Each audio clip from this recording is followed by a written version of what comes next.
Salut à tous et bienvenue dans l'émission du jour dans laquelle on va parler semi-conducteurs. Pourquoi semi-conducteurs ? Parce que c'est quand même un des thèmes à la mode depuis plusieurs années, vous allez me dire, et notamment parce que dans cet écosystème dont on va parler, cet écosystème donc des semi-conducteurs, on a Nvidia, la boîte dont tout le monde parle aujourd'hui. Je n'ai pas voulu vous parler d'Nvidia, je vais d'abord vous parler un petit peu de l'écosystème des semi-conducteurs dont Nvidia fait partie, mais en fait j'ai voulu me focaliser sur une autre valeur qui s'appelle KLA, donc c'est KLA, donc je vais l'appeler très souvent CLA, on va dire, pour me simplifier la vie dans cette vidéo. Alors pourquoi est-ce que je vais vous parler de cette boîte ?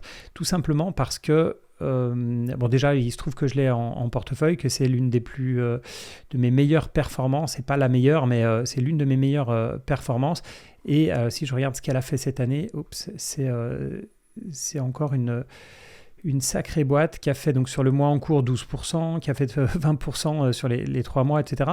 Mais ce qui est bien, c'est que contrairement à une boîte comme Nvidia qui a vraiment une percée très récente, c'est une boîte qui performe depuis très très longtemps, 119% sur 3 ans, 400% sur 5 ans, 900% sur 10 ans. Donc bien sûr, rien ne dit que ça va perdurer, mais en tout cas c'est une boîte que j'aime beaucoup et dont j'aimerais vous parler aujourd'hui. Mais avant ça, comme je vous le disais, je vais vous parler de l'écosystème des semi-conducteurs, parce que c'est vraiment à la fois complexe et simple, parce que en comprenant cet écosystème, on va comprendre plein de boîtes super intéressantes et qui ont des caractéristiques assez différentes. Donc bien sûr, dans les semi-conducteurs, je dis bien sûr, mais c'est pas du tout évident, dans les semi-conducteurs, ceux qui fabriquent en général, ce sont des fonderies. Et les fonderies, je pense que vous les connaissez, les plus connues, en tout cas la plus connue, c'est TSMC, pour donc les Taiwan Semiconductor. Il y a Global Foundries aussi, les Américains, qui sont très connus. On a aussi Samsung qui est plutôt vu comme un fabricant de produits électroniques, mais il faut savoir aussi qu'ils ont des énormes fonderies pour d'autres, pas que pour eux, mais aussi pour d'autres. Donc, dans cet écosystème, on a donc les fabricants, les fonderies qui fabriquent eux-mêmes les semi-conducteurs, donc les puces, pour d'autres clients. On a aussi ce qu'on appelle les IDM, les Integrated Device Manufacturers, qui eux fabriquent, mais ils font un peu toute la chaîne de valeur en fait des semi-conducteurs, c'est-à-dire qu'ils vont faire le design de la puce, ils vont les fabriquer. Et pourquoi est-ce que ça peut paraître évident en fait de faire le design des puces et de les fabriquer, mais c'est pas forcément le business le plus commun dans le monde des semi-conducteurs, même si donc Intel, Micron, etc., Samsung, il y en a beaucoup qui le font. Tous ne le font pas, et notamment, je le disais en début de vidéo, on parle beaucoup de Nvidia en ce moment. Nvidia, c'est ce qu'on appelle une fabless firm. Fabless, c'est sans usine, en fait, voilà. Fabrication, donc sans fabrication, donc c'est sans usine. Il n'y a pas que Nvidia qui a ce business model. On a aussi AMD, on a Qualcomm, on a Broadcom, etc. Et bien sûr, on se rend compte de l'intérêt de ce modèle-là, c'est que vous avez très peu d'investissement à faire, vous n'avez très peu de capex, très peu d'investissement, et ça vous permet, quand la cadence ralentit, parce qu'on sait que les semi-conducteurs, c'est quand même un monde qui est relativement cyclique, donc quand vous avez à baisser la cadence, c'est très simple, vous commandez moins auprès de vos fabricants, de vos usines, et vous avez très peu de frais à payer. Mais il n'y a pas que ça, c'est-à-dire qu'il n'y a pas que les fonderies d'un côté, ceux qui designent les puces sans les fabriquer de l'autre, et puis ceux qui font tout, donc les IDM. Il y a d'autres entreprises dans cet écosystème. On a notamment les logiciels qui aident à faire les designs. Donc on a notamment Cadence, qui est une superbe entreprise. On a ARM aussi, des très belles boîtes dans ce groupe-là des logiciels. Et puis, au sein de tout cet écosystème-là, on a des boîtes qui font aussi pas mal parler, qui sont les équipementiers. Alors celle qui fait le plus parler, c'est ASML, bien sûr, le géant néerlandais, qui fabrique, comme vous le savez peut-être, des machines qui, elles, aident à produire des semi-conducteurs. Donc ça va être vraiment les énormes machines qui vont permettre de faire de la lithographie, qui vont permettre de faire toutes ces plaquettes de silicium. Donc évidemment, dans un monde où la demande est énorme pour les semi-conducteurs, les fonderies notamment et les IDM ont besoin de beaucoup de ces machines pour fonctionner. Et la plupart des boîtes que vous avez sous les yeux, elles ont des moats, elles ont des avantages compétitifs. Il y a très peu de participants en fait dans chaque sous-secteur de cet écosystème. On voit les fonderies, il n'y en a pas beaucoup. On voit les designers de puces de très haute qualité, il n'y en a pas beaucoup non plus. Ils sont aussi très peu dans les logiciels de semi-conducteurs. Et dans cette partie équipementier, c'est là-dessus qu'on va se focaliser aujourd'hui. On voit qu'il y a aussi assez peu de compétiteurs. On a justement KLA qui est là, on a ASML, j'en ai parlé, vraiment le géant, on a Applied Materials, on a Lam Research, etc. Donc c'est surtout là-dessus qu'on va se focaliser aujourd'hui. Ce secteur, si c'est quelque chose qui vous intéresse, est souvent appelé l'industrie du Wafer Fab Equipment, WF. Donc si vous avez des recherches à faire, utilisez ça, vous allez gagner du temps. Et donc dans ce marché des Wafer Fab Equipment, donc WFE, on peut trouver, par exemple là je vous le mets, on peut trouver des parts de marché. Donc si vous regardez ce type de part de marché, vous allez voir que KLA par exemple a, si je prends à droite le chiffre d'affaires, à peu près 7% du marché, Applied Materials 19%, ASML 16%, etc., etc. Mais en fait c'est très trompeur parce que oui, on est ici sur des boîtes qui vendent des équipements, des machines si vous voulez, notamment aux fonderies, à ceux qui fabriquent ces puces, mais là où c'est trompeur, c'est qu'ils ne vendent pas le même matériel. Donc je le disais, les gros joueurs là-dedans, ils vendent les machines qui vont aider à fabriquer les puces elles-mêmes, mais il y a des entreprises, et notamment KLA, qui sont sur une niche. Donc déjà, équipementier, on peut voir que c'est un sous-secteur des semi-conducteurs, et KLA est vraiment sur encore un sous-secteur. Et quel est leur business? C'est qu'en fait, ils vont faire surtout du contrôle qualité. Ce qu'ils vont faire, c'est qu'ils vont inspecter tous ces petits transistors, toutes ces puces, etc. pour vérifier la qualité. Et comment est-ce qu'ils font ça? Ils font ça avec des machines, eux aussi, qui sont extrêmement perfectionnées et qui vont mesurer à l'aide de microscopes à balayage, etc. avec beaucoup de... c'est ce qu'on appelle aussi la métrologie, donc là, l'art de mesurer soit la consommation du transistor, la taille des transistors, etc. pour que ce soit vraiment... On est ici à l'échelle du nanomètre, pour que vous ayez une idée. Je vais vous mettre quelques images justement de ce que fait KLA. Donc on voit que c'est extrêmement précis, c'est vraiment une niche et ils sont très largement leader sur ce marché, on le verra un peu après, très largement le leader sur ce business du contrôle, de l'inspection, etc. des semi-conducteurs. Et pourquoi est-ce que c'est important? C'est important parce que évidemment, quand les puces sortent des machines, il faut que les fabricants garantissent qu'elles sont au top niveau. Si ces puces terminent dans un iPhone, peu importe où elles vont terminer, dans un téléphone, dans une Tesla, etc. Elles sont dans toutes les applications de nos vies. Il faut absolument que cette puce marche exactement comme elle doit marcher parce qu'on a ensuite des appareils qui sont vendus extrêmement chers et si vous avez des petits éléments comme ça qui ne marchent pas comme prévu, ça va mettre tout le système en péril. Et c'est très important aussi dans ces fonderies de savoir le plus tôt possible quand est-ce qu'une machine est mal réglée pour pouvoir arrêter la production et la faire repartir avec des puces qui sont de bien meilleure qualité. Ces machines de Lam Research, elles sont vendues non seulement en phase de R&D. En fait, elles sont historiquement très utilisées en phase de R&D, au moment où on va fabriquer de nouvelles puces pour s'assurer qu'elles sont de bonne qualité, mais aussi dans la fabrication au jour le jour, si vous voulez, pour s'assurer que l'usine, la ligne de production produit bien des puces de bonne qualité. Alors, on va se pencher un petit peu sur donc KLA. Donc, avant les chiffres, je vais retourner sur la société elle-même. Donc voilà, ils sont leaders mondiaux dans la conception, production et commercialisation de procédés de contrôle et d'amélioration des processus. C'est ça qu'il faut retenir. Ils font du contrôle et de l'amélioration des processus avec des systèmes d'inspection. Voilà, ils vont détecter, compter, classifier, etc. Ils vont repérer tous les défauts en fait liés à la fabrication des tranches de silicium et de semi-conducteurs. Et puis ils ont des systèmes de métrologie, donc de mesure en fait, destinés au contrôle des processus. Après, il y a aussi du service, forcément, c'est du support technique, etc. Une machine, on ne la produit pas, c'est pas juste on la produit, il faut l'installer, la maintenir, il faut apprendre à l'utiliser aux utilisateurs, etc. Il faut beaucoup de choses. Donc, ça représente, mine de rien, 20% du chiffre d'affaires. Donc, on voit que globalement, c'est ce qu'on appelle SPC, donc c'est le Semi-Productor Process Control. C'est vraiment le cœur de métier de KLA.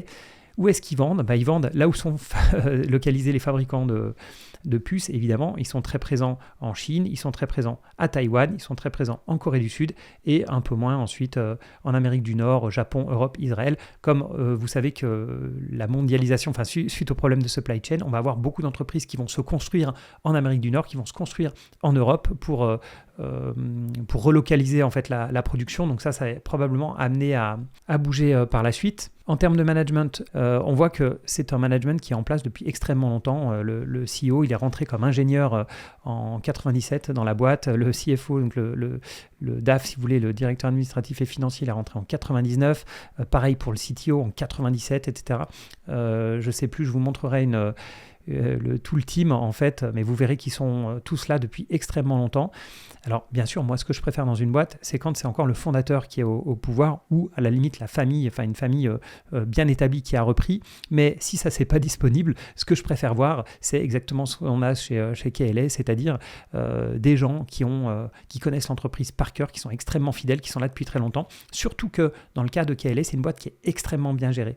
On va voir les chiffres, c'est une boîte qui est très très bien gérée. Je vous ai montré déjà les performances boursières depuis 3 ans, 5 ans, 10 ans. On voit que c'est vraiment un carton absolu. Donc c'est bien de savoir que ceux qui ont fait le succès de KLA depuis 20 ans, 30 ans, ils sont toujours en place. C'est toujours eux qui sont en manette. On va faire rapidement un tour des chiffres. Capitalisation boursière 90 milliards, oui, c'est une grosse entreprise. Forcément, on est sur vraiment des business monstrueux. Le chiffre d'affaires qui est prévu en croissance, en tout cas pour le futur, mais on verra ça plus tard. Il y a un petit peu de dette, 1,6 milliard, mais qui reste très faible. On a le résultat. Ce qui va être intéressant, c'est de voir le PER, bien sûr. Là, au niveau valorisation, c'est plutôt élevé. Ça, c'est un des points qui est un petit peu embêtant aujourd'hui. C'est peut-être le seul point embêtant. Si je retourne ensuite, si je vais plutôt dans les finances, pour voir un petit peu point intéressant, je vous le dis tout de suite, mais on en reparlera, c'est le nombre de titres. KLA est une boîte qui rachète massivement ses propres titres. Vraiment, c'est énorme, c'est plusieurs pourcents par an. Et c'est ce qui explique aussi son parcours boursier. C'est-à-dire qu'elle a des résultats en hausse, mais il y a un effet de levier, c'est boosté, si vous voulez, par les rachats de titres. Si on regarde un petit peu le compte de résultats, on voit qu'il y a un chiffre d'affaires qui est en forte croissance, excepté pour l'année en cours, pour 2024. Alors vous savez, les boîtes, ça dépend beaucoup de quand est-ce qu'elles comptent leur trimestre. On est actuellement au 2e trimestre de 2024 qui a été publié récemment. Et donc là, on a une baisse du chiffre d'affaires qui peut paraître surprenante, mais il faut voir il y a eu tellement de commandes importantes post-Covid, que là, il y a un petit effet de rattrapage, si vous voulez, ce qui fait qu'il y a une petite décroissance du côté de KLA. C'est pas spécialement grave. Il y a eu tellement de commandes, de nouvelles usines qui ont lieu les années précédentes que voilà, il y a un petit peu de respiration de ce côté-là. Ce qui m'intéresse, et je pense que vous le savez si vous me suivez depuis longtemps, c'est les marges. Et c'est là où c'est ce qui permet de repérer l'avantage compétitif. Mais je reviendrai sur l'avantage compétitif plus tard. Marge d'exploitation de 41%. On reste autour de 40% depuis des années. Une marge nette qui oscille entre, là on voit 28 et 36%, ce qui est vraiment énorme. Voilà, là on voit, si on passe maintenant au chiffre d'affaires par trimestre, on voit un creux sur l'année, sur fin 2023, début 2024, mais comme je vous le disais, c'est expliqué aussi par des commandes vraiment massives des trimestres précédents, et il y a eu certains cas aussi où des gros contrats de plusieurs centaines de millions ont été repoussés, donc c'est les fonderies elles-mêmes, si vous voulez, qui ont repoussé ces contrats, donc c'est un peu, c'est dommage pour KLA, mais c'est que repoussé dans le passé, mais c'est quand même un point à surveiller. Parmi les risques qu'il y a du côté de KLA, il y a le fait, comme je le disais, que c'est cyclique, qui sont très dépendants aussi de certains clients. Ça, je ne l'ai pas dit, mais c'est très concentré du côté client. Il y a 2 clients qui représentent plus de 10% du chiffre d'affaires. Aujourd'hui, c'est TSMC et Samsung. Ça, on retrouve ça dans le rapport annuel. Donc voilà, le fait que ce soit très concentré, c'est aussi un risque du côté de KLA. Si on poursuit du côté de la dette, on s'aperçoit qu'ils ont effectivement une dette. Il y a une dette nette de, là on voit 2,6 milliards. En fait, ils ont à peu près 6 milliards de dettes. Ils ont un peu plus de 3 milliards de trésorerie ou d'actifs très très court terme. Donc voilà, ce qui donne une dette nette de 2,6 milliards. Moi, j'aime moins raisonner comme ça, comme on le voit sur le site d'Onbourse. J'aime bien regarder la dette d'un côté et le cash de l'autre. Mais c'est une boîte qui n'a aucun problème d'endettement parce qu'il génère un cash flow énorme. Il génère plus de 3 milliards de cash flow. En termes de return on equity, donc qui sont en plus des marges, vous le savez, un de mes ratios favoris. Alors là, ça casse tout. On est très souvent au-dessus de 100%. Ensuite, actif net par action, ça ne fait aucun sens pour moi dans ce type d'entreprise. Sinon, partez en courant parce que l'actif net par action est très faible par rapport au cours de bourse. Voilà, on a un CAPEX, donc les investissements qui sont faibles, 3%, c'est faible, surtout pour une boîte industrielle, c'est-à-dire une boîte qui construit des machines, donc qui a besoin elle-même de machines, d'usines, etc. Mais c'est faible. Pourquoi est-ce que c'est faible aussi en pourcentage du chiffre d'affaires? Parce que les marges sont énormes. Donc le chiffre d'affaires est énorme par rapport à l'argent qui a été mis. Voilà du côté des chiffres. Donc une boîte très saine, peu de dettes, d'énormes marges. Pas trop de bémol de ce côté-là, peut-être du point de vue de la croissance puisqu'on voit qu'il y a un petit couac. Ensuite, si on regarde en termes de valorisation, parce que ça c'est le bémol, alors là attention, la valorisation ne nous indique pas si c'est une boîte de qualité ou non, c'est une boîte de qualité qui elle est, mais elle se paye effectivement un petit peu cher aujourd'hui. On est sur des niveaux qui sont au-dessus de 30 pour 2024, donc voilà, c'est ce qui fait que moi j'en ai en portefeuille, j'en ai racheté plusieurs fois, mais là j'ai des ordres en cours qui sont bien plus bas qu'aujourd'hui. Ça cote 668, moi j'ai des ordres qui restent, que j'ai passé, je sais pas, il y a peut-être un mois qui sont en dessous de 600, donc voilà, qui n'ont jamais été exécutés parce que comme je vous le disais, la performance récente elle est vraiment impressionnante. Donc je parle de cette boîte aujourd'hui plus pour vous montrer une boîte de très belle qualité qu'une boîte qu'il faut acheter maintenant parce que la valorisation n'est pas chère. C'est plutôt le genre de boîte à mettre sur sa watchlist. Donc après avoir vu le compte de résultats qui était de très bonne qualité, on peut regarder du côté du bilan. Donc comme je vous disais, ils ont à peu près 6 milliards de dettes à long terme pour donc du cash ou des titres cotés, donc qui sont vendables rapidement pour 3 milliards d'euros. Donc voilà, il n'y a pas de panique à avoir, même si on voit que la boîte est quand même relativement leveragée, c'est-à-dire que si vous regardez par rapport à la totalité des capitaux propres, la dette est relativement élevée, mais elle crache tellement de cash que c'est pas si gênant que ça. Mais sur une boîte qui cracherait moins de cash, on pourrait trouver que l'effet de levier est élevé. Pourquoi ? Parce qu'on voit que, je vous ai dit, à peine moins de 6 milliards de dettes pour des capitaux propres autour de 3 milliards. Donc c'est quand même un effet de levier qui est important. Maintenant, si je vais chercher les cash flows, alors donnez-moi juste une seconde pour les cash flows. Voilà, c'est ici. Pour les cash flows, donc ce qui est intéressant, c'est oui, il génère donc énormément de cash flow, plus de 3 milliards, ou par ce cash flow. Alors ce cash flow, il va notamment dans du remboursement de dettes. Alors on va prendre dans l'ordre. Plutôt 1,3 milliard qui va dans le rachat d'actions. Comme je vous le disais, ce sont des maniaques du rachat d'actions. Donc voilà, quand vous êtes investisseur de cloud, vous voyez votre part du gâteau augmenter chaque année. Il y a aussi 1 milliard qui part dans le remboursement de la dette parce que oui, ils sont très endettés, mais ils réduisent fortement cette dette. Donc ça va aussi dans le bon sens. Si je prends si je retourne du côté du passif, on voit ici que l'année dernière, ils étaient à 6,6 milliards de dette et ils sont à 5,9 milliards. Donc voilà, gros remboursement. Donc ça c'est bien aussi, c'est ce qui fait aussi que je ne suis pas inquiet sur l'endettement pour cette boîte-là. Donc on a dit 1,3 milliard de rachat d'actions, 1 milliard de repaiement de dette et puis 730 millions qui retournent dans la poche des actionnaires sous forme de dividendes. Donc ici, entre le rachat d'actions et le dividende, on a 2 milliards qui reviennent dans la poche des actionnaires. Bien sûr, il y a une partie de CAPEX, comme je vous le disais, d'investissement.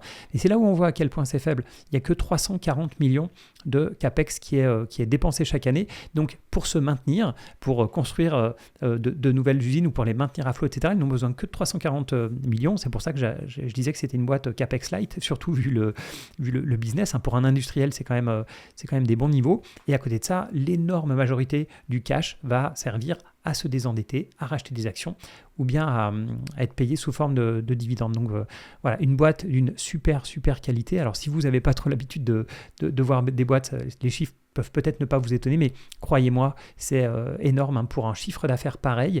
Je vais reprendre le chiffre d'affaires. Alors si je retourne dans le compte de résultats, donc comme je disais, je ne sais pas si vous vous rendez compte, mais on a un chiffre d'affaires qui est de 8,3 milliards, blablabla, on termine avec 3,3 milliards de résultats nets, donc une marge énorme.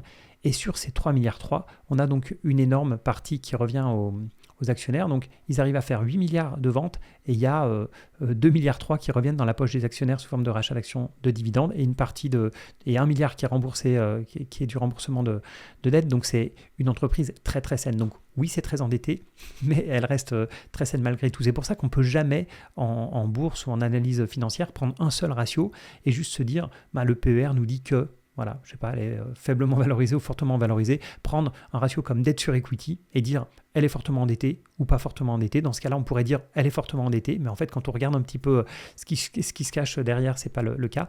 Et puis, en termes de dépenses du cash flow, j'en ai pas parlé parce que c'était pas le cas cette année, mais il y a parfois des rachats d'entreprises.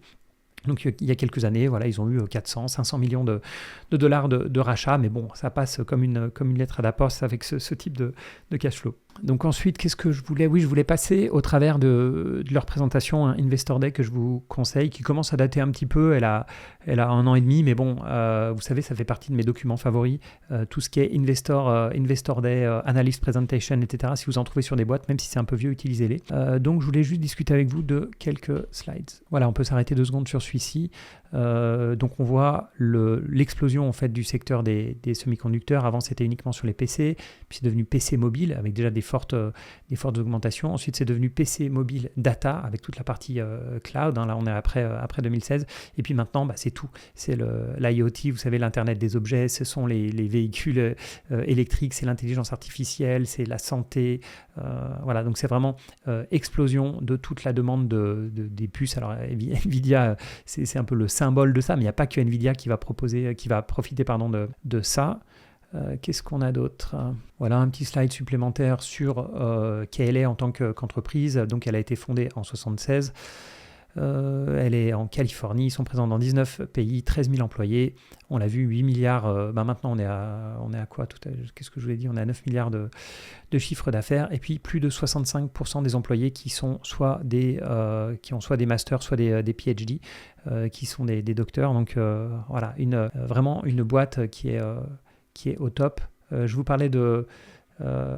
c'est drôle, il mettait qu'il était depuis 97 dans Zone Bourse, mais en fait il a ce poste de président de CEO depuis 97, mais il a rejoint, quand je vous disais qu'il avait rejoint en tant qu'ingénieur la boîte, c'est en fait en 1988. Voilà, donc regardez depuis combien de temps le team, alors un team relativement masculin effectivement, depuis combien de temps le team est en charge. Ils sont tous arrivés il y a très très longtemps dans la boîte, et comme les performances sont vraiment exceptionnelles depuis très longtemps sur cette boîte-là, je ne vous ai pas forcément montré le graphe très long terme, mais il est quand même assez bluffant. Donc voilà, c'est quelque chose d'assez dingue. Et ouais, même les crises paraissent, quand on passe à long terme, paraissent, à part 2008 évidemment, paraissent des pailles. Donc voilà, je vous en parle parce que ça fait partie de ces boîtes qui tirent tout le marché. Si je reviens sur la présentation, voilà, je m'arrête juste là-dessus parce que donc c'est sur une sous-partie du secteur du business, mais qui est la plus importante. Donc c'est le semi-product control, c'est vraiment le cœur de métier de KLA aujourd'hui. Et on voit ici qu'ils montrent leur part de marché qui est au-dessus de 50% et qui est plutôt croissant, tout stable, mais c'est très dur de gagner des parts de marché quand vous êtes déjà à 50%, et donc qui est 4 fois le concurrent le plus proche, et ça c'est dans toutes les régions. Donc voilà, c'est un leader. Vous savez que moi j'aime beaucoup les leaders, et notamment voilà, on parle souvent de mode d'avantage compétitif, c'est clairement le cas ici avec KLA. Alors on peut se poser la question d'où vient le mode. Bien sûr c'est l'expertise technologique en premier, ils sont vraiment... ils ont les meilleurs du secteur, ils ont les meilleures machines, et ça depuis très longtemps. Pourquoi est-ce que c'est difficile pour les autres de rentrer ? C'est que ce sont des secteurs avec des barrières à l'entrée qui sont très importantes, secteurs très spécialisés, investissements importants, etc. Il y a bien sûr les clients. KLA, ils ont des relations très étroites avec de nombreux fabricants de semi-conducteurs. Donc voilà, maintenant il y a cette habitude qui a été prise. Et ce qu'il faut savoir aussi, c'est que quand vous vous décidez sur un certain type de machine, sur une ligne de production, vous allez garder cette machine extrêmement longtemps. Et si vous devez renouveler, vous allez prendre le même type de machine. Et je crois qu'il y a des slides plus loin qui expliquent, enfin pas qui expliquent, mais qui nous montrent un peu l'âge des machines chez KLA qui sont installées chez les clients, et on peut être surpris. Et puis pour continuer sur l'avantage compétitif, donc j'ai dit le réseau de clients, la qualité, réputation de qualité. Évidemment, quand vous avez 50% de part de marché, c'est que tous vos clients clients considèrent que vous avez les meilleures machines et de très loin. Et puis l'innovation continue, ça fait très longtemps que KLA est au top et a des parts de marché très importantes. Vous voyez ici, on remonte jusqu'en 2009, ils avaient déjà 50% de parts de marché en 2009. Ils ont toujours plus de 50% de parts de marché aujourd'hui en 2023-2024. Donc voilà, ils arrivent à innover et à rester au top du game. Voilà, je m'arrête 2 secondes sur un autre slide où il reparle des marges, donc marge brute, marge d'exploitation, et on voit que quel que soit le marché, ils sont très au-delà de leurs concurrents. Voilà, les concurrents qui sont plutôt autour de 40% de marge brute, là où KLA est à 60%. En marge d'exploitation, on voit qu'ils sont toujours bien au-dessus. Et c'est là où on voit aussi que ça reste un marché cyclique. Et on a tendance à l'oublier, les semi-conducteurs, mais c'est cyclique. C'est pas parce que le cycle dure un peu plus longtemps que d'habitude qu'on n'aura pas de retour. Voilà, alors je continue à passer. Là, c'est quoi ? Encore un slide sur les parts de marché, 54% en 2021, blablabla, il répète. Voilà, c'est fou qu'ils arrivent à continuer à gagner des parts de marché. Alors, c'est pas très clair, on est d'accord, hein, mais en tout cas, ils n'en perdent pas. Voilà, ils n'en perdent pas et il n'y a pas spécialement, on voit les compétiteurs ABC là, qui nous mettent sur le graphique, il n'y en a pas un qui a l'air de vraiment prendre le pas sur les autres. Donc, c'est pas comme s'il y avait un nouveau venu là, qui commençait à percer, etc. Non, la situation a l'air très très stable et ça, c'est vraiment ce que je surveille sur KLA, c'est qu'ils continuent à garder leur avantage compétitif. Bien sûr, après, je passe sur tous les aspects techniques. Comme je vous disais, leurs machines, elles sont vendues à la fois pour la partie R&D, donc au début du process, quand on crée une nouvelle génération de puces. Après, vraiment sur la partie lancement, ça permet d'accélérer le lancement. Et puis après, il y a la partie vraiment l'industrialisation.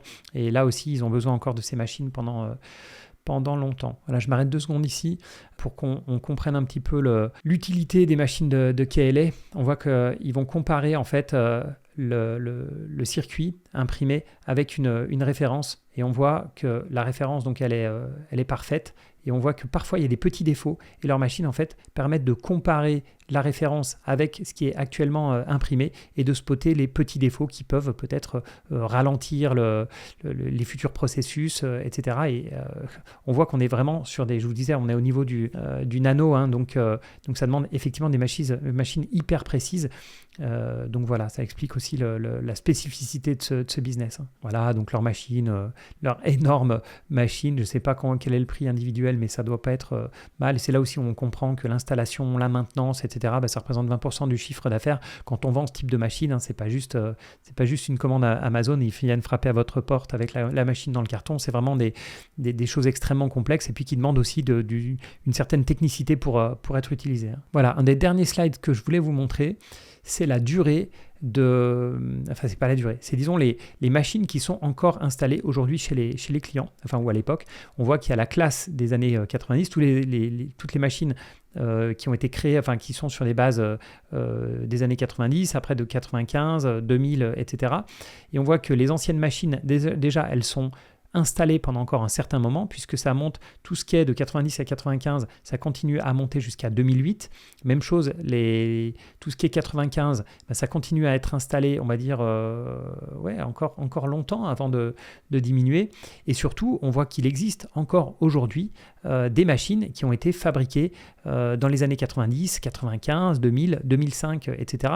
Ils continuent à vendre, bien sûr, toujours de nouvelles machines, mais ils ont la maintenance aussi des anciennes machines, et c'est forcément très rassurant pour les acheteurs, hein, de pouvoir garder aussi longtemps leur machine. Et ça explique que si vous avez des anciennes machines KLA et que vous commandez une nouvelle machine, vous avez plus tendance à vous fournir chez le leader, parce qu'au moment de la maintenance, ils vont venir pour maintenir toutes les machines, etc. Alors que si c'était une industrie où vous recommenciez tout à zéro tous les 2 ans, par exemple, je ne sais pas, les téléphones portables, plus personne n'a de Nokia aujourd'hui, etc. C'est quand la disruption se fait, les machines disparaissent très très vite. Donc s'il y a un fabricant qui commence à arrêter ou qui est moins à la mode, vous allez voir sur les téléphones portables, au bout de 2, 3, 4 ans, plus personne n'en aura. Alors que sur ces machines-là, on voit qu'il y a une énorme inertie, ce qui est très bon, ce qui joue vraiment dans le fait de pouvoir garder ce leadership et cette part de marché aussi longtemps. Voilà, c'était à peu près tout ce que je voulais vous montrer sur cette boîte-là. Donc je le disais, boîte d'extrême qualité avec un avantage compétitif très fort. Mais il y a des risques. Il y a des risques. Donc le premier risque, j'en ai déjà parlé, c'est la cyclicité et qui est lié avec l'autre risque qui est la concentration client. Vu qu'ils ont que très peu de clients, 5, 6, 7, peut-être 10 clients et dont 2 qui représentent plus de 10% du chiffre d'affaires, ça veut dire dès qu'il y a un coup de froid sur le marché, c'est ça qu'on appelle la cyclicité. Quand l'économie va mal, forcément, il y a moins de ventes de produits, moins de travail pour les fonderies, etc. Donc elles ne vont pas créer de nouvelles usines, acheter de nouveaux équipements. Donc voilà, c'est vraiment, si les fonderies vont mal, vous allez avoir un impact direct sur KLA et du fait de la concentration client, ce sera d'autant plus fort. Point important aussi, les exportations vers la Chine, je ne sais pas si vous avez suivi, mais sont de plus en plus contrôlées, de plus en plus régulées parce que les États-Unis ne veulent pas que la Chine s'équipe en produits de trop bonne qualité, notamment du côté intelligence artificielle, défense, etc. Et KLA fait partie de cet écosystème-là. Donc c'est plus compliqué pour eux qu'avant de vendre des produits en Chine. C'est extrêmement réglementé et on l'a vu, la Chine, c'est la première zone géographique, en tout cas aujourd'hui, pour KLA. Donc ça fait partie des risques. Ce que nous dit KLA dans son rapport annuel, j'y crois pas trop, mais ce qu'ils nous disent, c'est que comme il y a une forte concentration client, ils ont plus de pouvoir de négociation. Alors, pourquoi est-ce qu'ils nous mettent ça ? Ils nous mettent ça pour pas avoir de problème d'antitrust ou autre. La réalité, c'est qu'ils appliquent des marges énormes, ce qui prouve bien que leurs clients n'ont pas tant de pouvoir de négociation que ça. Mais voilà, ils disent, si nos clients continuent à se concentrer et si on passe de 10 clients à 5 clients, forcément, le pouvoir de négociation sera plus fort. On verra si ça se passe. En tout cas, aujourd'hui, ce n'est pas du tout le cas. Et puis, bien sûr, le risque supplémentaire actuel, c'est le fait que ce soit une boîte qui est bien valorisée. On va dire, elle se paye cher. Alors, ce n'est pas le graphique qui nous le dit, ce sont les multiples de valorisation, notamment le PER. Mais voilà, c'est une action que j'ai en portefeuille que je ne renforce pas sur ces prix-là. Et bien sûr, vous le savez, mais ce n'est pas du tout un conseil d'investissement. Je vous présente plus une boîte que je trouve intéressante. Donc voilà, un petit peu cher. Donc pour moi, c'est typiquement une boîte à avoir sur sa watchlist. Et pourquoi est-ce que j'ai passé autant de temps à vous expliquer un petit peu l'écosystème et ce que fait KLA ? Parce que pour investir dans ce genre de boîte, il faut comprendre un peu le business, sinon c'est un peu dangereux. Voilà pour ce petit tour d'horizon de KLA. Je ne sais pas si vous connaissiez cette boîte ou si vous la découvrez aujourd'hui. Est-ce que ça vous plaît, ce genre de petit tour d'horizon de boîte ? Je me dis que sur cette chaîne, ça peut être sympa de faire ça de temps en temps. Voilà, merci encore pour votre fidélité, surtout pour avoir tenu aussi longtemps. Mettez-moi des commentaires, des likes, partagez, c'est toujours super sympa et ça permet de faire vivre cette chaîne. Voilà, merci à tous et à bientôt.